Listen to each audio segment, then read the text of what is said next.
You ask Tiger to solve. This deals with linear equations with one unknown. The final result is m equals 8. Let's solve it step by step.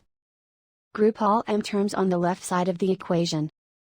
Subtract 3m from both sides. Simplify the arithmetic. Group like terms. Simplify the arithmetic. Isolate the m. Divide both sides by 2. Simplify the fraction.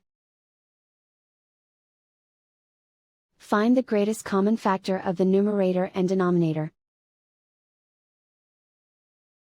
Factor out and cancel the greatest common factor.